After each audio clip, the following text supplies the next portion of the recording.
Politicians and police turned a blind eye to claims of child sexual abuse and were involved in actively shielding and protecting abusers, a damning new report has found. Although the independent inquiry into child sexual abuse said there was no evidence of an organized Westminster paedophile network in which children were passed between persons of prominence, the report published today found political parties, police and prosecutors ignored victims and showed excessive deference to MPs and ministers. It said there had been significant failures by Westminster institutions in their responses to allegations of child sexual abuse.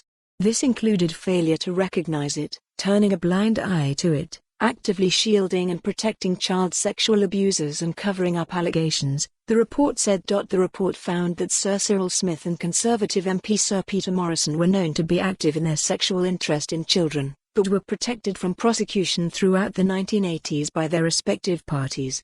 At that time, nobody seemed to care about the fate of the children involved, with status and political concerns overriding all else, the report said. It added, even though we did not find evidence of a Westminster network, the lasting effect on those who suffered as children from being sexually abused by individuals linked to Westminster has been just as profound. It has been compounded by institutional complacency and indifference to the plight of child victims.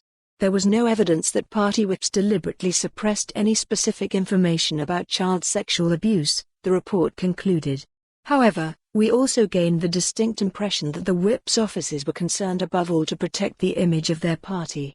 There was a consistent culture for years of playing down rumors and protecting politicians from gossip or scandal at all costs. Our #Westminster report, released today, makes clear that Westminster has had major problems in its responses to the sexual abuse of children. Institutions must learn from past mistakes in order to better protect children in future.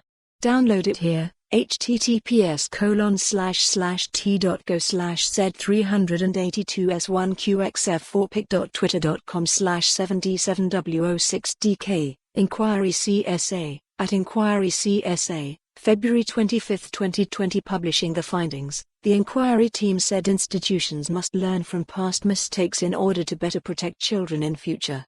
Specifically, they called on the government, political parties and other Westminster institutions to introduce whistleblowing procedures to cover abuse and exploitation, as well as a review of safeguarding policies. It has also recommended that the Cabinet Office reconsider its position on posthumous forfeiture of honours, in order to consider the perspectives of victims and survivors of child sexual abuse.